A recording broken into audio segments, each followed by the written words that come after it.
On my podcast, Politics by Faith, we recently did a whole week on work and how work is not a curse. It's essential. We were created for work and to work. And God, we talked about good works and good work and excellence.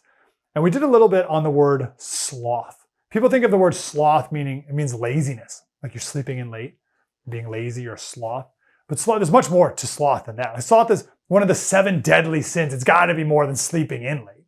Sloth is not caring about anything. Not caring about the things you should be caring about. Not caring about the things that you are the steward of. Not caring about the things that you have dominion over, the things you're responsible for. So you can have sloth in a lot of ways. Dorothy Sayers in the early 1900s. So the word in the Bible is acedia, A-C-E-D-I-A, acedia, that's sloth. She said it's the sin that believes in nothing, cares for nothing, seeks to know nothing, interferes with nothing, enjoys nothing, loves nothing, hates nothing, finds purpose in nothing, lives for nothing, and remains alive only because there's nothing it would die for. It's meaningless. Maybe the only thing they care about is your own pleasure and comfort and self. And that is no man. The man does not look for pleasure or comfort or self. The man is selfless. And young people today are only ever given heroes who are selfish.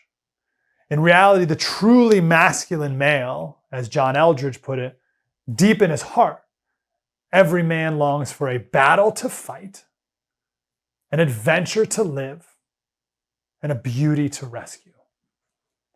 Are men today fighting any battles? Any real battles? I don't mean video games or gang turf wars, stupid stuff like that. Are men living in adventure, going on adventures, doing adventuresome things? Are men rescuing beauties? I don't mean conquering them or using them, but truly loving them. Of course not. Because as we kicked off the show saying girls become women just biologically, but a boy doesn't necessarily become a man. You have to be taught and trained and raised. You have to have a rite of passage into manhood. We've abandoned that. We don't do that anymore. No more rites of passage. They don't exist. I'll end with the Theodore Roosevelt, a visual of Teddy. Teddy Roosevelt lived an incredible life. One of my all-time favorite books is The River of Doubt. Read it right away. It's when he lost one of his presidential runs and he went to go explore an unexplored river in the Amazon with his son and almost died a bunch of times. Crazy story. So Theodore Roosevelt was an incredible man. But when he was young, he was a puny little guy, sick all the time. He had asthma. This was a time when he could die from asthma. He was nearsighted, weak, pathetic, and pretty slothful. And his dad said, Theodore, you have the mind, but you do not have the body. And without the help of the body, the mind cannot go as far as it should. I'm giving you the tools, but it's up to you to make your body.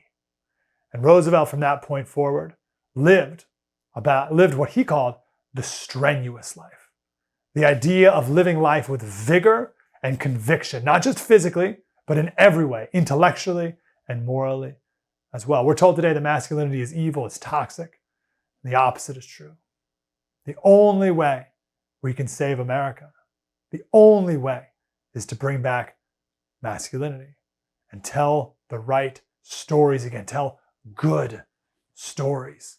Because courage begets courage. Virtue begets courage. If the men of America become men of vigor and conviction, it's the only hope we have of saving our country. Sloth will not cut it. We will not save a country with men of sloth. We need men with purpose, vigor, and conviction. Nothing like this has ever been done before. It's called Politics by Faith with me, Mike Slater. We are bombarded with news all day long, and I don't know about you, but it makes me anxious and worried and all these not good feelings. So in Politics by Faith, we take the news of the day, we lament the brokenness of it, and then we take the turn and we give you a biblical or historical perspective, and hopefully that will bring you some peace so that you can fall asleep at night and reminding you of what is in your control and also what is not.